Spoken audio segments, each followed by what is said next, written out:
Hello, good evening and नमस्ते to all. कैसे हो आप सब लोग? मुझे कमेंट्स में बताना कैसे चल रही है पढ़ाई, आपकी नीट जेईई की प्रिपरेशन कैसे चल रही है, टेस्ट में कितने मार्क्स आ रहे हैं, कौन से टॉपिक्स में बहुत ज़्यादा प्रॉब्लम आ रही है और कौन से टॉपिक्स आपने बहुत अच्छे से कवर कर लिए।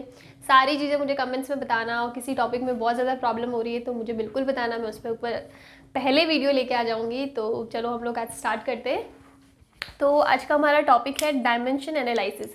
It is the very most important topic of unit second. ये हमारा लास्ट टॉपिक है यूनिट सेकंड का। अगर आपने इससे पहले के वीडियोस नहीं देखी तो प्लीज़ जाके पहले वो चेक करना, ताकि आपको चीज़ें स्टेप बाय स्टेप अच्छे से समझ में आए। तो हम लोग स्टार्ट करते हैं डायमेंशन एनालिसिस। डायमेंशन एनालिसिस को एक्सप्लेन करने से पहले मैं आपको दो चीज़ें फिर से रिवाइज करवा देती हूँ। The first is physical quantity. मैंने आपको बताया था, जो हमारा लेक्चर 1 था इस यूनिट का, उसी में मैंने आपको बताया था कि physical quantities are those quantity that can be measured. ऐसी क्वांटिटीज जिनको हम मेज़र कर सकते हैं एनी हाउ, चाहे कोई स्केल लेके, कोई भी टेक्निक लेके, कोई भी मेथड लेके, अगर हम उन क्वांटिटीज़ को मेज़र कर सकते हैं ना, तो वो हमारी फिजिकल क्वांटिटीज़ में आएंगे। फिर आप बोलोगे कुछ ऐसी भी क्वांटिटीज़ होती है जिनको मेज़र नहीं करती। ऐसी बहुत सी क्वांटिटीज़ होती है। For example emotions, happiness, how sad you are, how happy you are, ये चीज़ें आप मेज़र नहीं कर सकते हो। ठीक है, तो ये फिजिकल क्वांटिटीज़ की कैटेगरीज में नहीं आएगी। ये मैंने आपको एक्सप्लेन कर रखा है, लेकिन मैं रिवाइज कर रही हूँ। सेकेंड हमारा है फंडामेंटल क्वांटिटीज़ या फंडामेंटल, हाँ क्वांटिटीज़ ही बोलते हैं, फंडामेंटल क्वांटिटीज़। तो मैंने आपको यूनिट 1 के यूनिट सेकंड के स्टार्टिंग में बताया था कि कुछ होती है बेस क्वांटिटीज़ और कुछ होती है डेराइव्ड क्वांटिटीज़, या फिर हम लोग यूनिट्स की बात करें तो यूनिट्स कह लेते हैं, ज़्यादा सही होगा, फंडामेंटल यूनिट्स।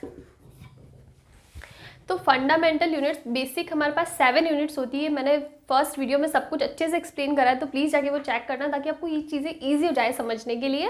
और साथ साथ में नोट्स ज़रूर बनाते रहना। अपने नोट्स से बेटर कुछ भी नहीं होता है, तो प्लीज़ साथ साथ में नोट्स बनाएं आप। ठीक है, तो फंडामेंटल क्वांटिटीज़ कुछ 7 बेसिक फंडामेंटल क्वांटिटीज़ होती है। फॉर एग्जाम्पल अगर मैं क्वांटिटीज़ की बात करूँ तो लेंथ होती है, मास होती है, टाइम होता है, इलेक्ट्रिक करंट होता है, अमाउंट ऑफ मैटर होता है, टेम्परेचर होता है, ल्यूमिनस इंटेंसिटी होता है। ये 7 बेस क्वांटिटीज़ है। इसके बाद में जितनी भी क्वांटिटीज़ है ना, उनको हम लोग फिजिकल क्वांटिटी से डिराइव करते हैं। फिजिकल क्वांटिटी बेस क्वांटिटी का यूज़ करके हम उसको डिराइव कर रहे हैं, तो वो डिराइव्ड क्वांटिटीज़ होगी। ठीक है, तो दो टाइप की होगी, फंडामेंटल क्वांटिटीज़ और दूसरी होगी डिराइव्ड। डिराइव्ड की कोई लिमिट नहीं है, जितनी चाहो उतनी बना सकते हो यूजिंग दीज बेस क्वांटिटीज़। ठीक है, दो चीज़ हो गई। अब बात आ गई कि डायमेंशन क्या होता है। ठीक है, इन जनरल अगर मैं आपकी बुक की जो डेफिनेशन है सबसे पहले वो लिख देती हूँ, तो मैं आपको दिखाती हूँ। The dimension of the physical, मैं पी क्यू लिख रही हूँ, ये फिजिकल क्वांटिटी होता है, शॉर्ट फॉर्म लिखा है। The dimension of the physical quantities are the dimension of the physical quantities are the powers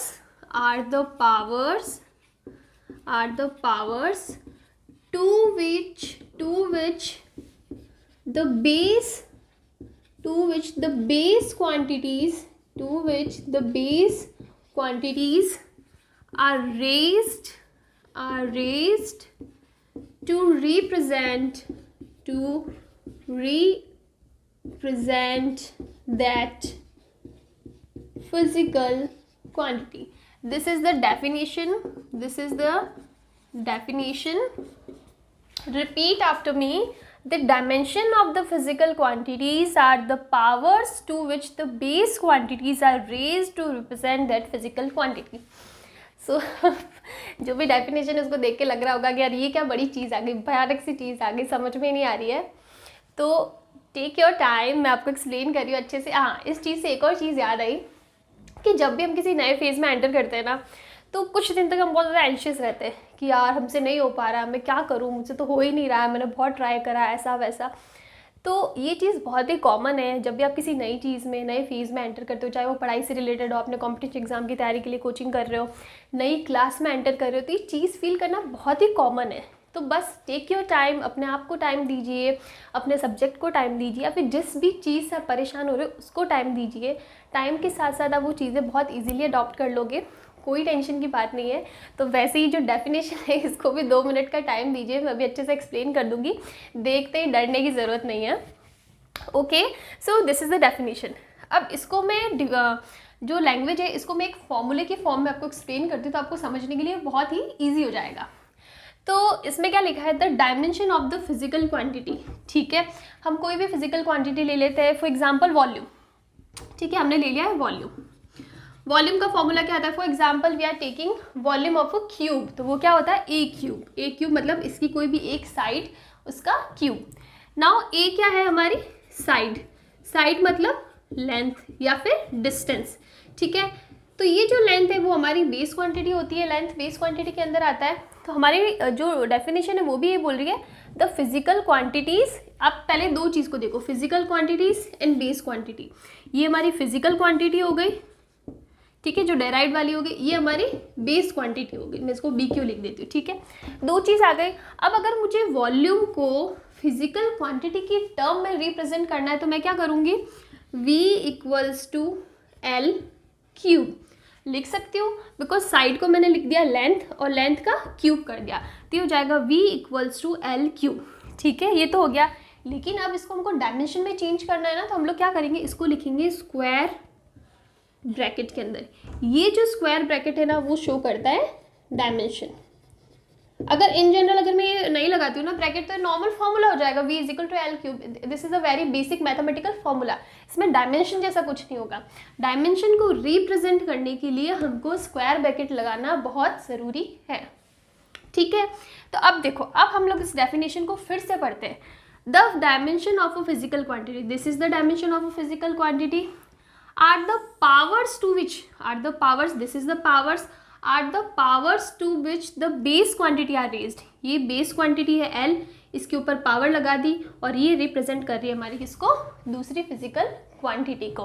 तो ये जो चीज़ होती है ना वो होता है हमारा डायमेंशन। बेसिकली वॉल्यूम का डायमेंशन हो गया एल क्यूब, स्क्वायर ब्रैकेट में क्लोज कर दिया।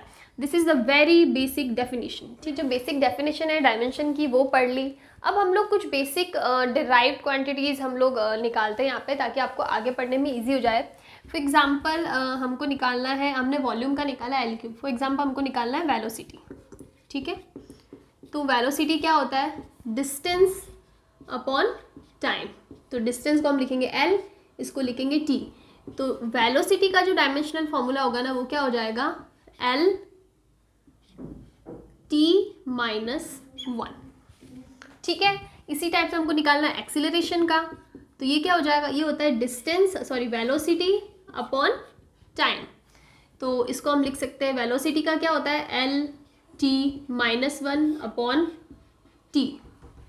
ठीक है, तो ये हो जाएगा acceleration equals to L T minus 2। ये टी भी ऊपर चला जाएगा। इस टाइप से हम लोग कुछ बेसिक जो है ना वो डिराइव कर सकते हैं। फॉर एग्जाम्पल हम लोग और ले लेते हैं, फोर्स ले लेते हैं। ठीक है, तो फोर्स होता है mass into acceleration, M A. तो यहाँ पे हम लिख लेंगे m1। ठीक है, एक्सेलरेशन का फॉर्मूला हमारे पास ऑलरेडी है l1 t raise to minus 2, तो इसको लिख देंगे हम ml t minus 2। This is the dimensional formula of force. ठीक है, ये चीज़ हो गई। तो इस टाइप से कुछ बेसिक है उनको हम लोग डिराइव कर सकते हैं। उसके बाद में हम लोग आते हैं कुछ रूल्स पे, कुछ बेसिक रूल्स हैं उन पे हम लोग आते हैं। सबसे पहला रूल है कि दो फिजिकल क्वांटिटीज़ को हम तभी ऐड या सब्ट्रैक्ट कर सकते हैं अगर वो डायमेंशनली सेम हो। सेम मतलब हम ऐसा नहीं कि फोर्स के अंदर हमने एक्सीलरेशन ऐड कर दिया, एक्सीलरेशन के अंदर हमने प्रेशर ऐड कर दिया, ऐसा नहीं हो सकता। अगर हमको दो फिजिकल क्वांटिटीज़ को ऐड करना है ना तो उन दोनों का डायमेंशन सेम होना चाहिए, अदरवाइज़ वो जो इक्वेशन होगी वो डायमेंशनली इनकरेक्ट है, वो सही नहीं है। फॉर एग्ज़ाम्पल हम लोग ऐसा नहीं कर सकते कि फोर्स प्लस टाइम, इसका कोई सेंस ही नहीं बनता ना, कैसे फोर्स के अंदर टाइम ऐड कर सकते हो, तो ये इनकरेक्ट है। ठीक है, हम लोग वेलोसिटी के अंदर प्रेशर नहीं ऐड कर सकते। मतलब ऐसी बहुत सी चीज़ें, अगर हमको इन दोनों फिजिकल क्वांटिटीज़ को ऐड करना है ना तो इन दोनों का डायमेंशन सेम होना चाहिए, उसी केस में हम इनको ऐड कर सकते हैं। ठीक है, दूसरा हमारा, तो मैं लिख देती हूँ इसको, physical quantities may be added or subtracted only if both the quantities are dimensionally same. सिर्फ इसी केस में हम इनको ऐड कर सकते हैं। दूसरा हमारा रूल आता है कि in a equation both side of the equation that is left hand side and right hand side should be dimensionally same। इसका मतलब क्या है कि हमने कोई इक्वेशन लिख ली x equals to Y plus C plus T या फिर प्लस सी टी गामा कुछ भी लिख दिया, तो ये इक्वेशन डायमेंशनली करेक्ट तभी है जब x का डायमेंशन और इस पूरी इक्वेशन का डायमेंशन सेम होना चाहिए। इसको हम लोग एग्जांपल ले लेते हैं। For example we have equation, आप लोग सब फैमिलियर होंगे equation, second equation of motion से, which is s equals to s not plus u t plus half a t square. मैंने ये एस नॉट ऐसे ही लिया कि इनिशियली वो सेंटर से स्टार्ट नहीं करके, बेसिकली जीरो से स्टार्ट नहीं करके वो किसी पॉइंट से स्टार्ट करा, तो मैंने एस नॉट लिया। आप इसको हटा भी सकते हो, ठीक है। ये s क्या होता है, डिस्प्लेसमेंट विच इज लेंथ, तो ये क्या हो जाएगा इसका l, ठीक है। ये भी लेंथ होता है l। ये क्या होता है, वेलोसिटी इनटू टाइम, तो लिख देते हैं। तो इसका हमारे पास क्या होगा, वेलोसिटी का होता है l t minus 1 into T, ठीक है। ये फॉर्मूला हो जाएगा, हम लोग इसको ऐसे लिख सकते हैं, ठीक है। और ये हो जाएगा हाफ। ये जो होता है इसका कोई डायमेंशन नहीं होगा। फिर हो गया एक्सीलरेशन, तो एक्सीलरेशन का होता है l t माइनस 2 और फिर क्या हो जाएगा टाइम का स्क्वायर। अब इसको सॉल्व करते हैं, तो ये क्या है l, ये क्या हो जाएगा l t माइनस 1 और ये 1, तो ये कैंसिल हो जाएगा, बचेगा l, और इसमें भी माइनस 2 प्लस 2 कैंसिल हो जाएगा, तो ये हो जाएगा l। तो आप देख सकते हो कि यहाँ पे जो लेफ्ट हैंड साइड है वो डायमेंशन है l और राइट हैंड साइड है वो भी है डायमेंशन l। और इसी एग्जाम्पल से हमारा रूल नंबर 1 भी प्रूव हो रहा है कि लेफ्ट हैंड साइड मतलब कोई भी फिजिकल क्वांटिटीज तभी ऐड हो सकती है जब उनका डायमेंशन सेम हो। तो हमने तीनों ऐड करी है ना, तो इसका मतलब ये तीनों सेम होनी चाहिए तभी ऐड करनी है, और वही हमने प्रूव कर दिया कि तीनों का डायमेंशन सेम है। तो ये कुछ बेसिक 2 रूल है। इसके बाद में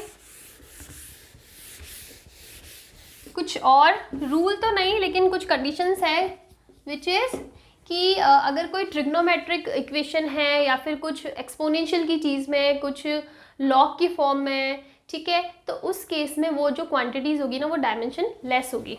तो डायमेंशन लेस क्वांटिटीज़ बता देती हूँ। डायमेंशन लेस क्वांटिटीज़, तो क्या हो जाएगी dimension less quantities. For example exponential की पावर कुछ दे रखा है, लॉग में कुछ दे रखा है, ठीक है, या फिर ट्रिग्नोमेट्रिक इक्वेशन की फॉर्म में कुछ दे रखा है, साइन हो गया, कॉस थीटा हो गया, टेन थीटा हो गया, जो भी है ये सारी चीज़ें। दूसरी चीज़, अगर किसी रेशियो के अंदर, कोई भी रेशियो है उसके अंदर ऊपर वाली चीज़ और नीचे वाली चीज़ सेम डायमेंशन की हुई, फॉर एग्जांपल हम लोग लेते हैं रिफ्रैक्टिव इंडेक्स। तो इसका जो फॉर्मूला वो होता है velocity of light in vacuum and velocity of light in medium, ठीक है। ये फॉर्मूला आता है। दोनों ही साइड पे है क्या, वेलोसिटी है, तो वेलोसिटी का जो डायमेंशन होगा वो तो सेम ही होगा, ठीक है, चाहे वो वैक्यूम के अंदर हो चाहे वो मीडियम के अंदर होगा। तो जब ऊपर और नीचे सेम डायमेंशन की क्वांटिटी होगी ना, तो वो हो जाएगा डायमेंशन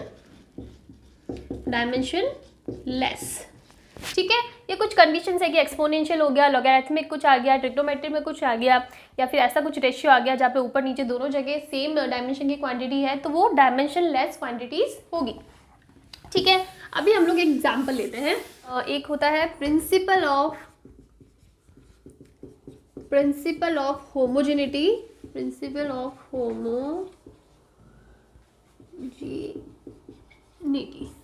ठीक है। तो इसके अंदर क्या होता है, जो मैंने इससे पहले जो चीज़ पढ़ाई है ना, वही ये प्रिंसिपल है कि अगर कोई इक्वेशन में दो फिजिकल क्वांटिटीज़ को हमको ऐड करना है तो उसकी कंडीशन ये है कि दोनों फिजिकल क्वांटिटीज़ सेम डायमेंशन की होनी चाहिए। उसी केस में हम उनको ऐड कर सकते हैं, उसी केस में हम उनको सब्ट्रैक्ट कर सकते हैं। अब एक बहुत ही अच्छा सा एग्जांपल लेते हैं। For example we have velocity equals to alpha x square plus beta, मैं अपनी इच्छा से ले रही हूँ कुछ भी, beta t minus one upon gamma minus one. This is the equation और इसमें है find dimension of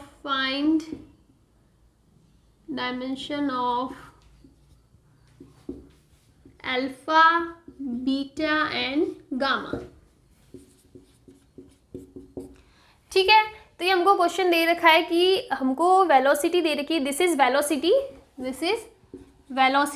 which is alpha x square, ये हो जाएगा डिस्टेंस, एक्स है डिस्टेंस, ये क्वेश्चन में गिवन होगा अगर कुछ क्वांटिटी को डिफाइन करना है तो, beta T is equal to time T. अब हमको अल्फा बीटा और गामा की वैल्यू निकालनी है।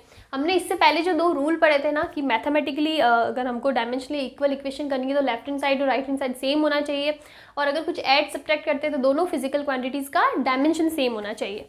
तो बस ये दोनों रूल लगा के क्वेश्चन सॉल्व हो जाएगा। Very important yet very simple question. ठीक है, तो सबसे पहले हमने बोला है कि इसका डायमेंशन और इसका डायमेंशन सेम होना चाहिए, तभी हम इसका और इसका तो सेम होना ही चाहिए, तभी हम इसको ऐड कर पा रहे हैं, और लेफ्ट हैंड साइड और राइट हैंड साइड भी सेम होना चाहिए, तो इसका मतलब इसका भी सेम होगा। तो हम इस इक्वेशन को लिख सकते हैं v equals to alpha x square, लिख सकते हैं डायमेंशनली। ठीक है ना, mathematically maybe it's wrong but dimensionally ये इक्वेशन को ऐसे लिख सकते हैं। और हम लिख सकते हैं v equals to beta t minus one gamma minus one. ठीक है, हमने लिख दिया। अब आप देखो हमको अल्फा का निकालना है, हमको v का डायमेंशन पता है, x का पता है, तो अल्फा का निकल सकता है। तो alpha equals to v upon x square, जो कि हो जाएगा अल्फा इक्वल्स टू v का होता है एल टी माइनस वन। ठीक है, और इसका होता है एल टू। तो ये अल्फा इक्वल्स टू अल्फा का जो डायमेंशन है वो हो जाएगा L minus one T minus one. See इजीली निकल गया। अब इस केस में देखो, अब यहाँ पे क्या बोला है कि इसका इस पूरे के बराबर है, लेकिन हम सोचेंगे यार दो क्वांटिटीज़ है, बीटा भी है गामा भी है, डिवाइड कर रखा है, तो इसको हम लोग कैसे निकालें। तो कुछ बात नहीं, अब यहाँ पे आप देखो नीचे की साइड यहाँ पे भी सब्ट्रैक्ट कर रखा है। तो अकॉर्डिंग टू आवर रूल अगर दो क्वांटिटी सब्ट्रैक्ट हो रही तो इसका मतलब दोनों का डायमेंशन सेम होना चाहिए। इसका मतलब गामा इक्वल्स टू वन, कोई भी नंबर होगा ना, सिंगल नंबर 1 2 3, उसका कोई डायमेंशन नहीं होता है। तो अगर 1 का कोई डायमेंशन नहीं है तो गामा को भी कोई डायमेंशन नहीं होगा, और गामा हो जाएगा डायमेंशन लेस, या फिर इसको लिख सकते हैं m0 l0 t0, कोई डायमेंशन इसका नहीं है। ठीक है, फिर आ जाते हैं ऊपर वाली टर्म, तो हो जाएगा v is equal to beta T minus one. फिर से वही चीज़ हो गई, अगर हमको बीटा निकालना है तो हम लोग लिखेंगे v equals v upon T minus one. V की हमको पता है L1 t माइनस वन, तो बीटा इक्वल्स टू हो जाएगा L1 t, ज़ीरो हो जाएगा, सिर्फ L1 हो जाएगा। ठीक है, तो ये हो गया हमारा फॉर्मूला, और इस टाइप से हम लोग इजीली हमारा सब्ट्रैक्ट और एडिशन का रूल लगा के वो दोनों रूल को यूज़ करके इजीली अल्फा बीटा गामा की डायमेंशन निकाल सकते हैं। ठीक है, इसके बाद में हम लोग पढ़ेंगे अभी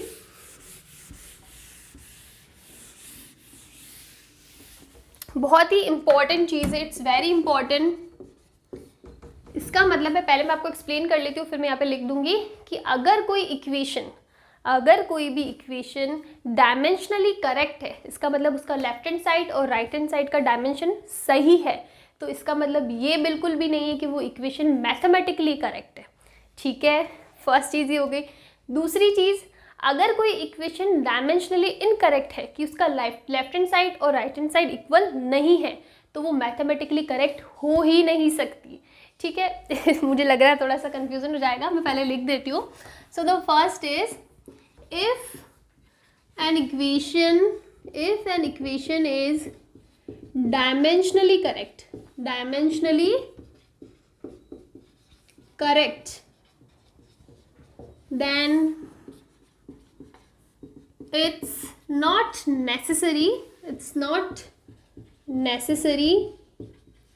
that it's mathematically correct. It's mathematically correct. Okay, and the second rule is if an equation is dimensionally incorrect, then that equation cannot be mathematically correct. Okay, it's very confusing and difficult. कैसे समझना इसको, सोचो. ठीक है, अभी explain करते हैं.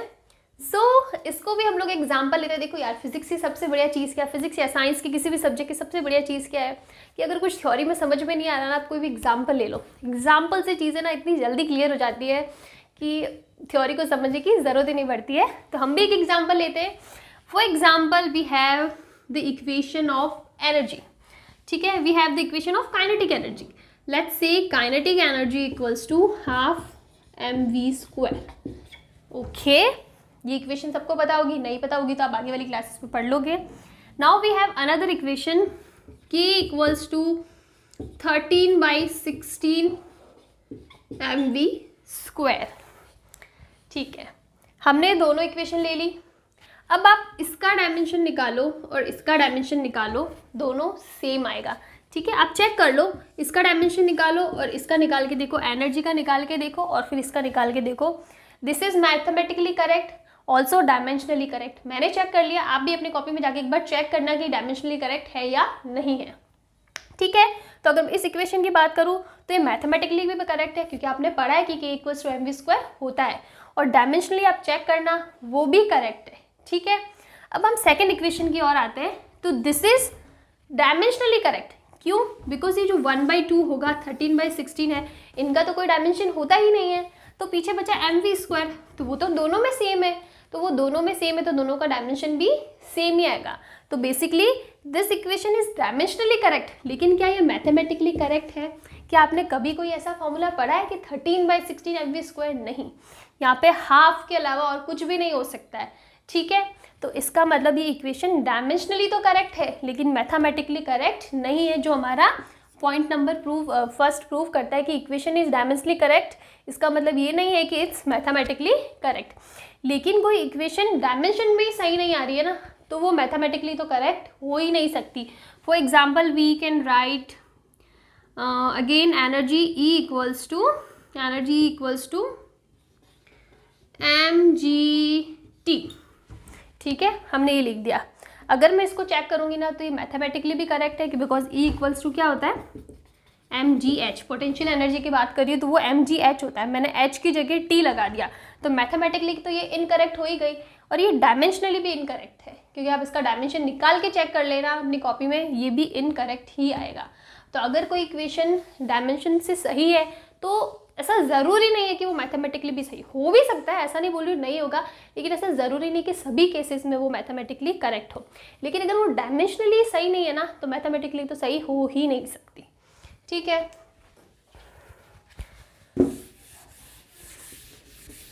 Now the very important and the last topic of this unit is कि आपको डायमेंशन रिलेशन कैसे निकालना है. डायमेंशन रिलेशन कैसे फाइंड करना है.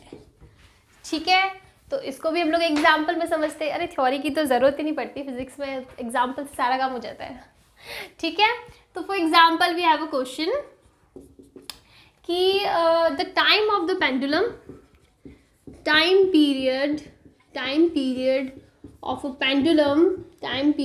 Pendulum depends on mass, length and acceleration due to gravity, ठीक है। देन फाइंड द रिलेशन,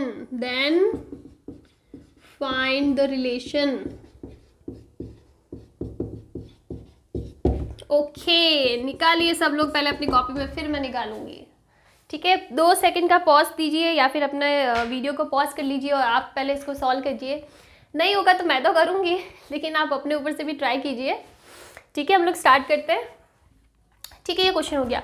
सबसे पहले अगर आपने टाइम पीरियड पढ़ लिया होगा तो आपको फॉर्मूला पता होगा, नहीं होगा तो मैं लिख देती हूँ एक बार। फॉर्मूला होता है T = 2π√L/G, this is the length, this is the G, ठीक है।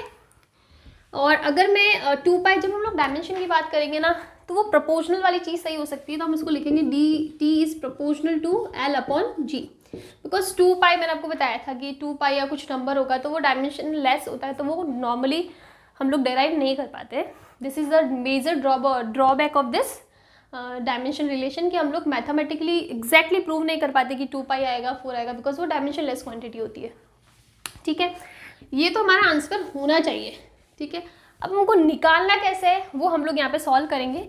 तो सबसे पहले आप लिख दीजिए time period is proportional to, मतलब डिपेंड कर रहा है, तो किस पे डिपेंड कर रहा है, मास पे, लेंथ पे और एक्सीलरेशन ड्यू टू ग्रेविटी।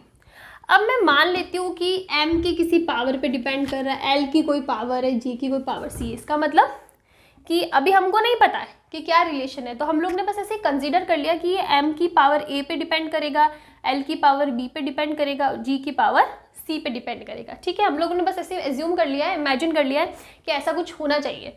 अब हम लोग को इसको लिख सकते हैं T = K, मतलब जो भी प्रोपोर्शनल कांस्टेंट होगा वो m की पावर a, l की पावर b, g की पावर c। ज़रूरी नहीं है आपको भी ABC लेना, आपको जो अल्फ़ाबेट पसंद है, आपका नाम का अल्फ़ाबेट पसंद है, आप वो लगा देना यहाँ पे, ठीक है। अब हमको इसको डायमेंशनली करेक्ट करना है। कैसे करेक्ट करेंगे, T विच इज़ टाइम, तो इसकी पावर कितनी है 1 लिख सकती हूँ ना, 0 तो नहीं होगा, 0 होगा तो वैल्यू 1 हो जाएगी, तो टाइम की पावर 1, ठीक है। K m की पावर a, l की पावर b और g, ठीक है। अब सबसे पहले देखो, जो भी ये फॉर्मूला दे रखा होगा ना उसको हमको बेस क्वांटिटीज़ में चेंज करना है। ये तो T ऑलरेडी बेस में था तो हमको चेंज करने की ज़रूरत नहीं पड़ी, मास भी ऑलरेडी बेस क्वांटिटी है, L भी ऑलरेडी मास बेस क्वांटिटी है, लेकिन G बेस क्वांटिटी नहीं है। तो G क्या है, ग्रेविटेशनल एक्सीलरेशन है, और एक्सीलरेशन का हमने दिखाया था क्या होता है, L1T-2, ठीक है। हम निकाल चुके हैं, तो इसको लिखेंगे L-T-2 की पावर C, ठीक है, हमने लिख दिया। अब इसको आपको सॉल्व करना है, तो ये हो जाएगा कुछ T1 = K, m की पावर a हो जाएगी, l की पावर, अब देखो ये हो गया l की पावर b और इधर क्या आएगी l की पावर c, तो हम लोग l को a के ब्रैकेट में लिख रहे हैं, तो ये हो जाएगा b + c, तो l की पावर b + c।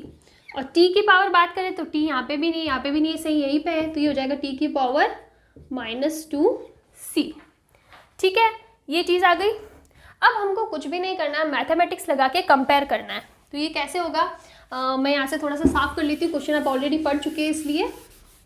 तो ये हो जाएगा, अब हमको जो पावर्स है ना वो कंपेयर करनी है। तो a मतलब m की पावर a, इस साइड में लेफ्ट हैंड साइड पे कहीं पे भी m मास है नहीं है, तो a हो जाएगा 0, ठीक है।